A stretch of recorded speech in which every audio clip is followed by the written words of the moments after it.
Hi all, നമ്മൾ pollution control board assistant എഞ്ചിനീയറിൻ്റെ salary എത്രയാണ് എന്ന് ചോദിച്ച് കമൻറ്റ് വന്നിട്ടുണ്ട്. സോ അത് ബേസ് ചെയ്ത് നമ്മളൊരു വീഡിയോ ചെയ്തിട്ടുണ്ടായിരുന്നു. അതുപോലെ തന്നെ നമ്മൾ നോർമലി അസിസ്റ്റന്റ് എഞ്ചിനീയറിൻ്റെ സാലറി ഇതിന് മുന്നേ കഴിഞ്ഞ ഡിസംബറിൽ ചെയ്തിട്ടുണ്ടായിരുന്നു.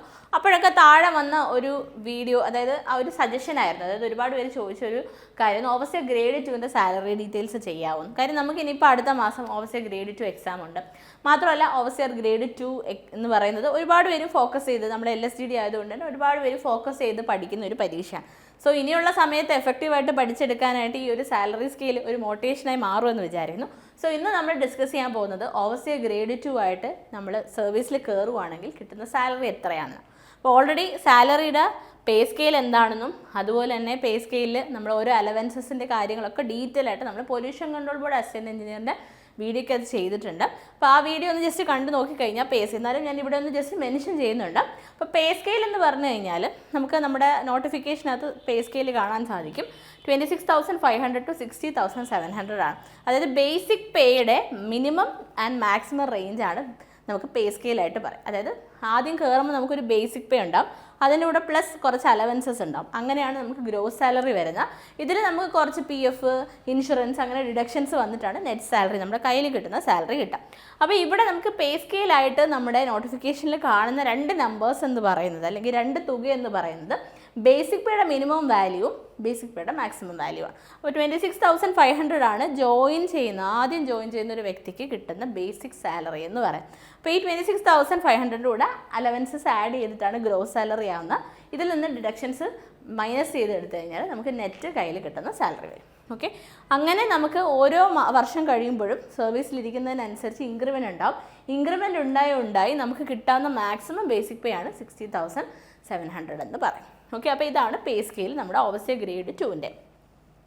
ഇനി നമുക്ക് ബാക്കി ഡിയർനെസ് അലവൻസും HRA ഒക്കെ സെയിം തന്നെയാണ് നോക്കാം. അപ്പോൾ ഡിയർനെസ് അലവൻസ് എന്ന് പറഞ്ഞാൽ ഇപ്പം ലേറ്റസ്റ്റ് ആയിട്ട് കേരള സർക്കാർ കൊടുക്കുന്ന 18% ബേസിക് പേയുടെ 18%. അപ്പോൾ 26,500 ആണ് കയറുന്ന സമയത്ത് ബേസിക് പേ ഒരു ഓവർസിയർ ഗ്രേഡ് 2ന് കിട്ടുന്നത്. അപ്പം അതിൻ്റെ 18% DA ആയിട്ട് കൊടുക്കുന്നത്. അപ്പോൾ DA എന്ന് പറഞ്ഞാൽ 4,770, 4,770 റുപ്പീസ് വരും. പിന്നെ നമുക്കുള്ളത് HRA ആണ്. HRA എന്ന് പറയുന്നത് ഞാൻ നേരത്തെ പറഞ്ഞായിരുന്നു, നമുക്ക് വേരിയേഷൻ 4 മുതൽ 10% ഓഫ് ബേസിക് പേ വരും. അത് പല ലൊക്കേഷൻ, അതായത് നിങ്ങൾ ഹൗസ് റെൻറ്റ് അലവൻസ് ആണ് എവിടെ ലൊക്കേറ്റഡ് ആകുന്നു എന്നതിന് അനുസരിച്ചിരിക്കും. ഇപ്പോൾ നിങ്ങൾ കോർപ്പറേഷനിലൊക്കെയാണ് നിങ്ങൾക്ക് അപ്പോയിൻമെൻറ്റ് കിട്ടുന്നതെങ്കിൽ നിങ്ങൾക്ക് കിട്ടാൻ പോകുന്നത് ബേസിക് പേയുടെ 10%. ബേസിക് പേയുടെ 10% എന്തായിട്ട് കിട്ടും? നിങ്ങൾക്ക് ഹൗസ് റെൻറ്റ് അലവൻസ് ആയിട്ട് കിട്ടും. മിനിമം 4% അത് ഗ്രാമപഞ്ചായത്തിലൊക്കെയാണ് പോസ്റ്റിംഗ് ആവുന്നതെങ്കിൽ 4%. 4-ന് 10% ഇടയ്ക്ക് നിങ്ങൾ എവിടെയാണോ പോസ്റ്റഡ് ആവുന്നത് അതനുസരിച്ച് ഹൗസ് റെൻറ്റ് അലവൻസിന് വ്യത്യാസം ഉണ്ടാകും. ഇത് കോൺസ്റ്റൻ്റ് അല്ല, ഓരോരുത്തർക്കും പോസ്റ്റിംഗ് കിട്ടുന്ന സ്ഥലം അനുസരിച്ച് മാറും.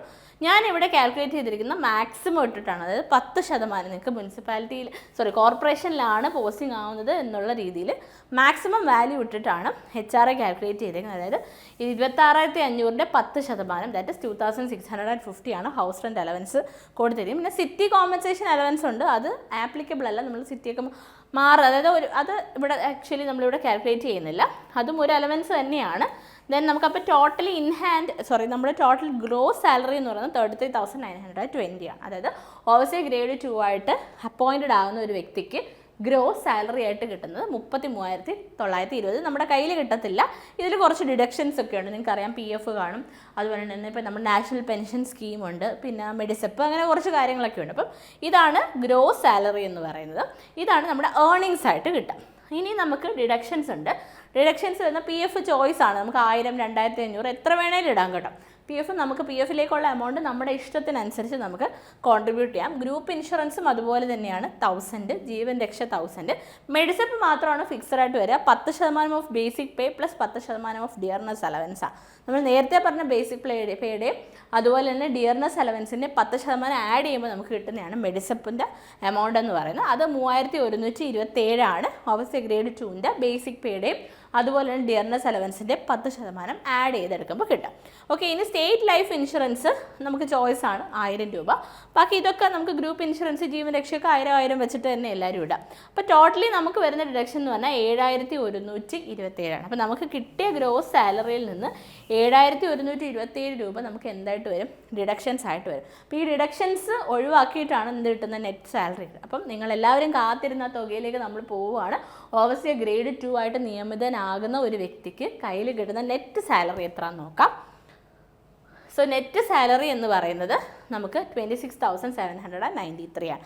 അതായത് ഫസ്റ്റ് കയറുന്ന ഒരു വ്യക്തിക്ക് 26,793. അത് ഞാൻ പറഞ്ഞില്ല, ഇത് മാക്സിമം കിട്ടാവുന്ന എമൗണ്ട് ആണ്.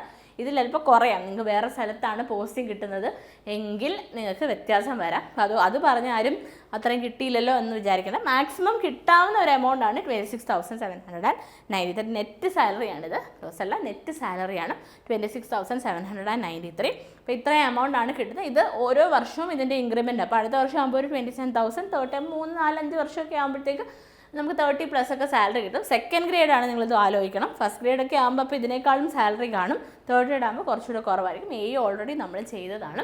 ഓക്കെ, അപ്പോൾ ഇതാണ് നമ്മുടെ ഒരു സാലറി ഡീറ്റെയിൽസ് വരുന്നത്. പിന്നെ LSTD ഡിപ്പാർട്ട്മെൻറ്റിലൊക്കെ കയറി കഴിഞ്ഞ് നമുക്ക് തേർഡ് ഗ്രേഡ് ആയിട്ട്, സെക്കൻഡ് ഗ്രേഡ് ആയിട്ട് പ്രൊമോഷനൊക്കെ വരാം. അതുപോലെ തന്നെ സെക്കൻഡ് ഗ്രേഡിൽ നിൽക്കുന്നവർക്ക് വേറെ ഹയർ ഓപ്പർച്യൂണിറ്റീസ് ഡിപ്പാർട്ട്മെൻറ്റൽ ടെസ്റ്റ് വഴി എഴുതാനായിട്ട് സാധിക്കും. സോ നമുക്ക് വരാനിരിക്കുന്ന PWD ഓവർസിയർ ഗ്രേഡ് 2 എക്സാമിന് വേണ്ടി തയ്യാറെടുക്കുക ഒരു മോട്ടിവേഷനായിട്ട് എടുക്കുക. മാത്രമല്ല ഇനിയും നമുക്ക് ITA ബേസ്ഡ് ആയിട്ടുള്ള ഒരുപാട് അവസരങ്ങൾ നിങ്ങളുടെ മുന്നിലുണ്ട്.